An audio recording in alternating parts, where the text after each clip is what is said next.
नमस्कार। हर बार की तरीके इस बार भी लाइव न्यूज एक्स के स्टूडियो पर एक नए गेस्ट के साथ मैं मौजूद हूं, संजय प्रताप सिंह चौहान, और आप देखना शुरू कर चुके हैं लाइव न्यूज एक्स।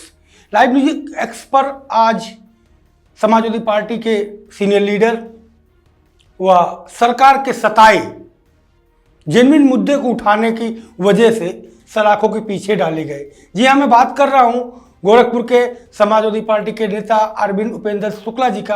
बहुत स्वागत है सर आपका स्टूडियो में। बहुत बहुत आभार, धन्यवाद आपका। जैसा कि जानकारी मिली कि जेल की यात्रा करके आए, जुर्म सिर्फ इतना था कि एक पोस्टर लगा दिया था, वो भी राम मंदिर की चंदा चोरी का, चढ़ावा चोरी का। क्या मामला है, क्या क्या घटित हुआ जेल के अंदर, और आपको जब पुलिस में पकड़ा किस तरीके की चीज़ें देखने को मिली? एक नया अनुभव आया आपको? ये मेरा अनुभव जब मैं कक्षा 3 का छात्र हुआ करता था और राम जन्मभूमि की कार सेवाएं गांव-गांव में चलनी शुरू हुई थी, तो हर गांव में राम के नाम की ईंटें गई थी। तो हम लोग बच्चे थे, कक्षा 3 के छात्र थे, ठेला रेडी को सजा के हम लोग राम की ईंटों को लेके गांव-गांव जाते थे, जैसे राम का नारा लगाते थे और अपने भगवान और अपने आराध्य के लिए उस समय से कार सेवा की एक जुनून था। क्योंकि हमारे स्वर्गीय पिताजी श्रद्धेय स्वर्गीय उपेंद्र शुक्ल जी, जो राम मंदिर के कार सेवा के अंतर्गत जिनको लंबी कारावास भी हुआ, परिवार हमारा उस समय भी राम भगवान के मंदिर की स्थापना के लिए निरंतर प्रयासरत रहा।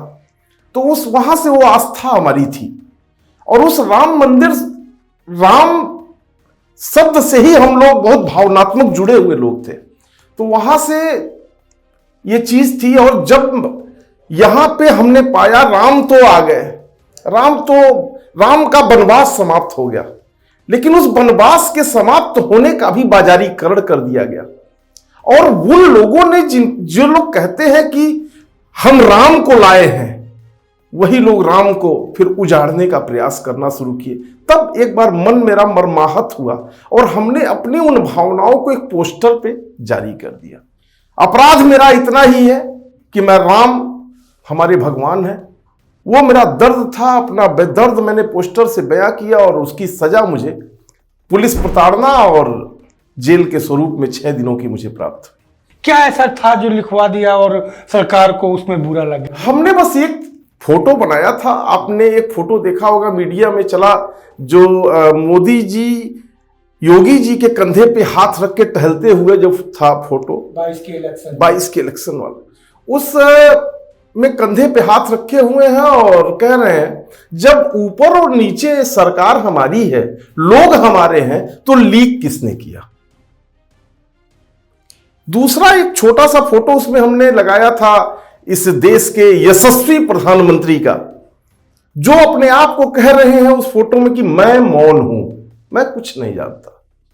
तीसरा उसमें एक फोटो लगाया था, वो भी अकॉर्डिंग टू मीडिया से जो हम लोगों को सूचनाएं प्राप्त हुई कि आरएसएस के लोग भी इसमें संलिप्त है, इस चढ़ावा चोरी के इस प्रकरण में। तो एक आरएसएस के आदमी का कार्टून बना हुआ है, एक ठग का कार्टून बना के एक बक्सा लेते जाते हुए, और एक स्लोगन लिखा गया था, रामचंद्र कह गए सिया से ऐसा कलयुग आएगा जिसमें चढ़ावा चोरी मंदिर बनाने वाला ही खाएगा। यही मेरा अपराध है। अच्छा, जब आपने पोस्टर लगवाया तो सोचा था कि सरकार के द्वारा आपका स्वागत ऐसे किया जाएगा? नहीं, मैं तो स्वतंत्र भारत में रहता हूं ना, तो मुझे पता था कि ये मेरा मानवाधिकार है। उस मेरे मानवाधिकार का भी हनन इस सरकार ने और गोरखपुर की पुलिसिया उत्पीड़न ने एहसास कराया। जब आपने पोस्टर लगाया तो पहली कॉल कैसे आई पुलिस की, और क्या? मैं वहां पे, मैं जब पोस्टर लगाने जा रहा था तो मैंने कुछ मीडिया बंधुओं को हमने फोन किया कि एक हमारे मन का भाव है, उस भाव का मैं प्रकटीकरण इस पोस्टर के माध्यम से कर रहा हूं, तो आप मीडिया बंधु आवे और उसके साक्षी बने। तब वहीं से बात कहां गई हमको नहीं समझ पाए। सीईओ का फोन आता है कि शुक्ला जी आप कहां हैं, तो हमने कहा भाई हम तो अपने घर पे हैं। तो हमने पूछा कि भाई क्या ऐसा विषय आ गया कि आपका इतनी रात को फोन आता है? तो कह रहे नहीं, एक आपके पिताजी से संबंधित एक LIU की रिपोर्ट आई है, उसी को हम लोग देख रहे थे। फिर चीजें को हम समझते, हमने कहा कोई आदेश हो तो बतावें आप। वहां भी हमको पुलिस प्रशासन, जानने के बाद भी पुलिस प्रशासन ने हमको कुछ बताने का काम नहीं किया। तो मैं भी निश्चिंत हो गया, ये कोई सामान्य सा विषय है, ये सामान्य सा विषय है। हम स्वतंत्र भारत में रहने वाले हैं, हम लोकतंत्र को जीने वाले लोग हैं। और यहां पे हम क्या जानते थे कि जहां पूरे देश में चोर को चोर कहा जा रहा है और गोरखपुर में चोर को चोर कह दिया गया तो मैं सजा याफ्ता हो जाऊंगा, मेरे ऊपर जुर्म लगा दिया जाएगा। और धाराएं भी, पोस्टर लगाने की, मेरे पास मुकदमों का तो वो ब्यौरा है नहीं, लेकिन अगर आप धाराएं देखिएगा तो आप आश्चर्यचकित रह जाइएगा। एक नेता, मेरे ऊपर इसके पहले कोई 151 का भी मुकदमा नहीं था, लेकिन ऐसी ऐसी धाराओं में हमको डाल दिया गया। अपराध बस इतना ही है कि मैंने चोर को चोर कह दिया। चोर को चोर कह दिया। अच्छा, जेल से निकलने के बाद राष्ट्रीय अध्यक्ष से मुलाकात हुई या उन्होंने संपर्क किया जानने के बाद? नहीं, अभी मेरी माननीय राष्ट्रीय अध्यक्ष जी से मेरी मुलाकात नहीं हुई, लेकिन एक सिपाही दल के प्रति जो मेरा समर्पण था और हमारे नेता ने जो मेरे प्रति अपनी एक परिवार के मुखिया की भूमिका होनी चाहिए, वो बाहर से भी रह के उसको अपने पोस्टर फेसबुक हैंडल से उन्होंने ट्वीट किया और बाकी सारी चीजों पे लगाया।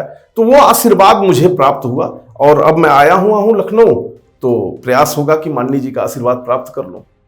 अच्छा, मंदिर से आप इतने जुड़े रहे, पारिवारिक रूप से भी पिताजी भी जुड़े रहे। मंदिर के में जब गठित की गई टीम पूरी मंदिर के रख रखाव का, तो तभी से मन में शंका थी या कि कुछ गड़बड़ होना है? क्योंकि जिस तरीके से लोगों को बिठाया गया, सरकार के और RSS के करीबी लोगों को, और शायद उस पर बलिदान देने वाले बीजेपी के ही और संघ के BHP के तमाम बड़े नेताओं ने, जिन्होंने पूरा जीवन उसमें संघर्ष में लगाया, उनको दरकिनार करके, तो क्या मन में तभी से शंका आई थी कि कुछ होना है? मैं आपको इस बात से भी थोड़ा सा हट के एक बात पे लेके जाना चाहता हूं।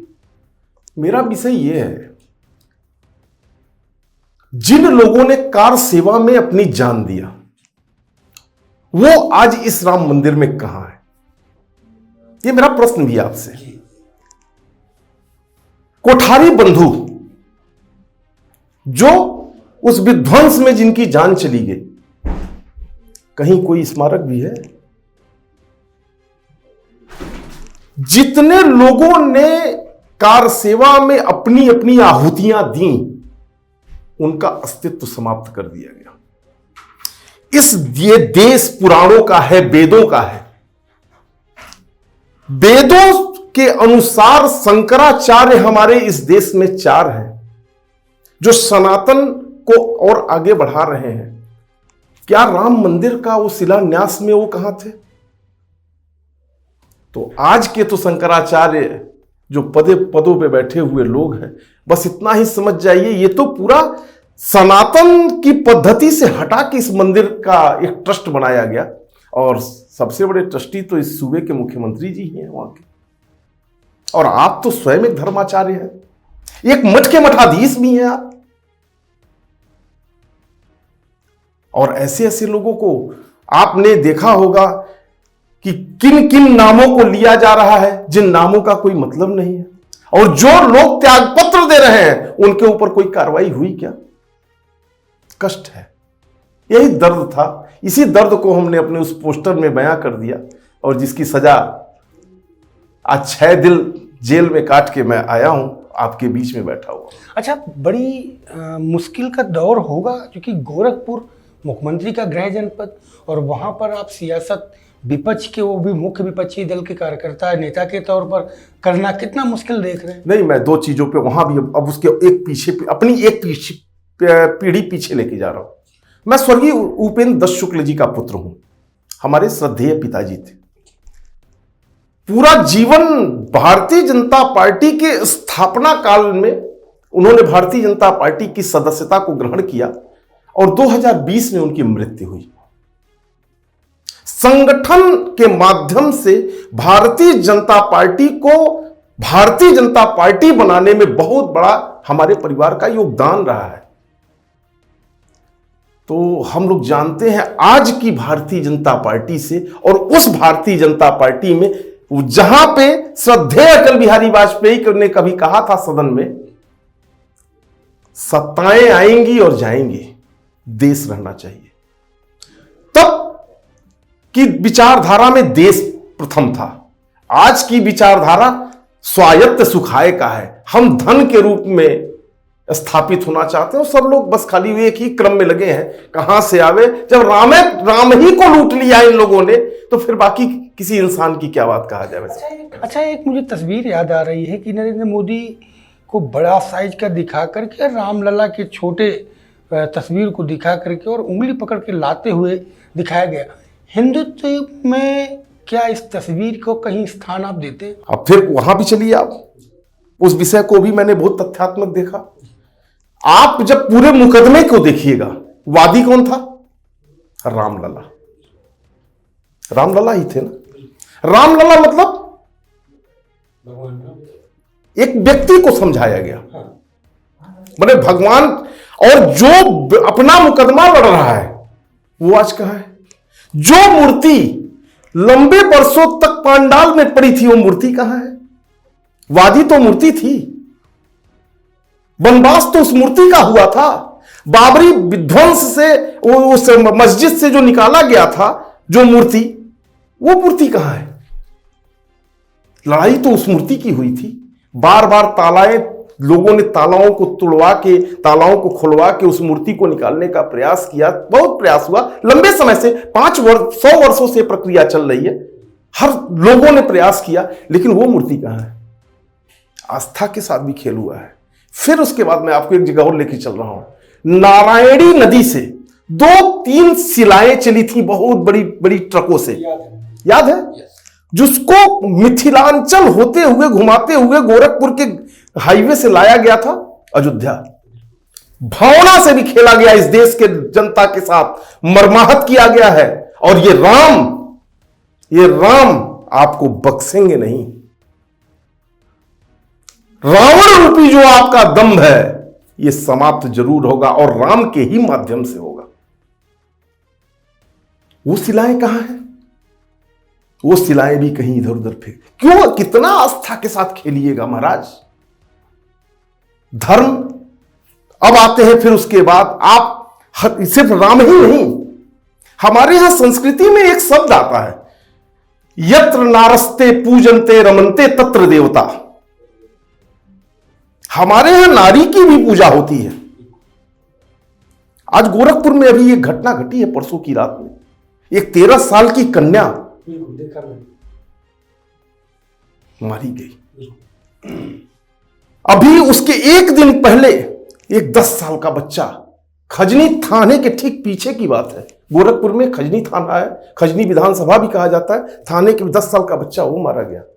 हो क्या रहा है? ये कौन सा तंत्र है? इस तंत्र को हम लोग क्या माने? ये सिर्फ दंभ तंत्र है, अहंकार तंत्र है। लोकतंत्र को समाप्त करके सिर्फ दंभ का तंत्र चल रहा है। यहां पे भय का आतंक चल रहा है।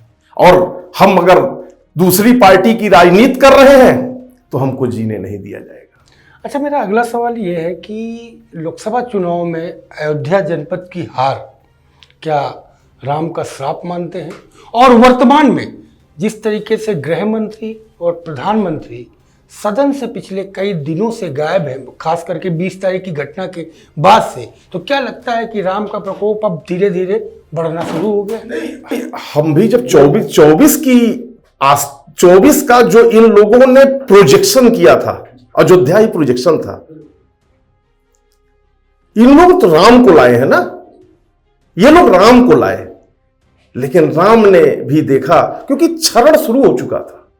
अंदर ये लोग ट्रस्ट बना के राम को ही लूटना शुरू कर चुके थे। वहां की जनता जान गई और वहां की जनता ने राम का आशीर्वाद प्राप्त करके इन लोगों को खदेड़ने का प्रयास किया। पहले तुम अयोध्या से जाओ, फिर तुम देश से जाओगे। अब नंबर है प्रदेश का। तो वही है कि जबरदस्ती की चीजें बहुत दिन तक चलने वाली नहीं होती। तो 27 में समाजवादी पार्टी की क्या तैयारी है कि वो प्रदेश से राम के आशीर्वाद को प्राप्त करे, और जिन्होंने राम को कहा है कि दम भरा था कि हम लाए हैं, उनको वापस? आदरणीय संजय जी, हमारी विचारधारा, समाजवादी विचारधारा, कहने में विश्वास कम करती है, करने में ज्यादा करती है। हमारे राष्ट्रीय अध्यक्ष जी के द्वारा अभी एक केदारेश्वर महादेव मंदिर का निर्माण कराया जा रहा है। आपने कहीं मीडिया में देखा है? कहीं हमारे राष्ट्रीय अध्यक्ष जी के या समाजवादी पार्टी के पोर्टल से कहीं देखा गया है कि हम शंकर को लाएंगे, हम महादेव को लाएंगे, हम केदारनाथ को लाएंगे? ये अहंकार नहीं है, ये आस्था है, ये समर्पण है अपने उस प्रभु के प्रति, उनके चरणों में। देने वाला तो ऊपर है। हमारी आस्था और हमारा भाव देख के वो जो देना होगा वो देंगे। और दूसरी बात जहां तक है कि अब की बार जनता इतनी त्रस्त है, बेरोजगारी, चिकित्सा, किस चीज में लूट नहीं है, परीक्षाओं। अभी आपने देखा है जंतर मंतर पे जो छोटे छोटे बच्चे कभी राजनीति के बारे में कुछ नहीं जानते, लाठियां खाए। पूरा देश जल रहा है। इस भारतीय जनता पार्टी ने थाली तो छीनी ही थी, किताबों को भी छीन लिया, रोजगार को छीन लिया, और बेकारी की दशा इस दशा में लेके चली गई है कि आदमी, अब देखिएगा किसानों का दौर, धान की खेती चल रही है ना, कितने किसानों के ऊपर कर्ज बढ़ेगा और कितनी आत्महत्याएं किसान करेंगे। खाद है नहीं, बीज है नहीं, बस एक ढकोसलेबाजी है, सिर्फ प्रचार है, सिर्फ प्रचार है। जब ये लोग तो बस अपने आप को मान लिए, ये लोग रामे को लेते आए, बस यही कहूंगा। राम शब्द, एक सनातनी व्यक्ति जब राम बोलता है तो उस राम में क्या तत्व मिलता है जो सनातनी व्यक्ति ही जानता है। और आपकी हैसियत हो गई तो आप राम को लाओगे। राम जवाब देंगे, राम ने जवाब दिया है। जिस राम को लेके आप इतना उन्माद फैला रहे हैं, वो राम आपको आपका स्थान भी दिखाएंगे। अच्छा, गोरखपुर बरसात चल रही है तो मुझे गोरखपुर की याद आ गई। लास्ट बरसात में गोरखपुर में आपके नेता तो नाव चला रहे थे। आपकी बार के क्या हालात हैं गोरखपुर की? कुछ सुधार? अभी बहुत अच्छा बात आपने कहा। एक अभिनेता है, वो अपने आप को यशस्वी पीठ के उत्तराधिकारी मान के चलते हैं और कहते हैं महाराज जी का वो भक्त है। और उस गोरखपुर की तुलना उन्होंने स्पेन से किया था।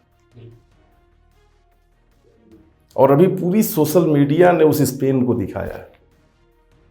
हर जगह जल जमाव, हर जगह व्यवस्था उतनी ही सुदृढ़ है गोरखपुर में जहां तक किसी की व्यक्तिगत आवश्यकता है, वहीं तक व्यवस्था सुदृढ़ है। उसके बाद गोरखपुर उसी तरह से जो हम लोग अपने बचपन में गोरखपुर को देखते थे, बस वही स्पेन बना रहे हैं।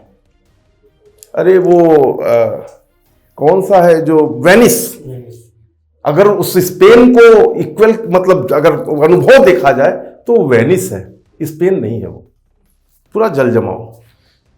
यहां तक कि सदर हॉस्पिटल, जो सिविल हॉस्पिटल जो है, उस हॉस्पिटल के ठीक सामने 48 घंटे तक पूरा जल जमाव, कोई व्यवस्था नहीं, सब फेल है। एक मेरा अंतिम सवाल, आज एक घटनाक्रम सदन में हुआ लोकसभा के परिसर में, जहां पर समाजवादी पार्टी की नेता डिम्पल जी, धर्मेंद्र यादव, राहुल गांधी और खास करके पप्पू यादव ने एक रूपांतरण किया चंदा चोरी का, नाट्य रूपांतरण किया। अब बीजेपी कह रही है कि भगवा ओढ़ के इस तरीके का कृत्य नहीं करना चाहिए, सनातनियों को ठेस पहुंचे। आप भगवा ओढ़ के दान की चोरी कर सकते हो, चंदे की चोरी कर सकते हो, चढ़ावे की चोरी कर सकते हो, और हम भगवा ओढ़ के अपनी अभिव्यक्ति भी नहीं कर सकते, और हम अपने मन की भावना भी नहीं रख सकते हैं। भगवा का पेटेंट आपने लिया है, भगवा का पेटेंट आपने लिया है, मैं भी सनातनी हूं, मैं भी भगवा उतना ही ओढ़ सकता हूं जितना आप ओढ़े हैं। यह भगवा रंग त्याग और समर्पण का रंग होता है। भगवा किसी का एकाधिकार नहीं है, किसी दल का एकाधिकार भगवा नहीं है कि आप संत बन के भगवा ओढ़ लिए हैं तो अरविंद शुक्ला गृहस्थ होकर भगवा नहीं ओढ़ सकते हैं। मैं गृहस्थ हूं और आपसे ज्यादा दिनचर्या को निर्वहन करता हूं, आपसे ज्यादा ब्रह्मत्व को मैं जीने का प्रयास करता हूं, आपसे ज्यादा सनातन में पद्धति में मैं चलने का प्रयास करता हूं। ये भगवा किसी के घर का पेटेंट नहीं है। भगवा इस सनातन का परिचयदायक है, भगवा त्याग का, भगवा समर्पण का परिचयदायक है। बहुत धन्यवाद शुक्ला जी हमें समय देने के लिए और स्टूडियो तक आने के लिए। बहुत बहुत आभार आपका संजय भैया, बहुत लंबे समय से प्रतीक्षा थी आपसे मुलाकात हो। एकदम मुलाकात होती रहेगी और मैं वादा करता हूं कि जरूर मुलाकात होती रहेगी। तो आपने सुना शुक्ला जी को, जिनका साफ तौर पे कहना है कि उन्होंने अपने मन की जो शंकाएं थी उसे एक चित्र में दर्शा करके और राम मंदिर की चंदा चोरी का, चढ़ावा चोरी का तस्वीर लगाई थी और उसके बदले जो पहले कभी 151 की एफआईआर नहीं थी उन पर संगीन धाराओं पे मुकदमे लगाए गए और उन्हें 6 दिन तक कड़ी जेल भी काटनी पड़ी। लेकिन अब वो बाहर आ चुके हैं और उन्होंने साफ तौर पे स्पष्ट किया है कि ये बीजेपी कितना सनातनी विरोधी है और कितना धर्म विरोधी है। इस पूरे इंटरव्यू में आप गहनता से सुनिएगा, विस्तार से उन्होंने इस बात को रखा है मजबूती के साथ। कैमरा पर्सन आकाश और सहयोगी सीबीएन तिवारी के साथ Sanjay Pratap Singh Chauhan, live news X, Lucknow.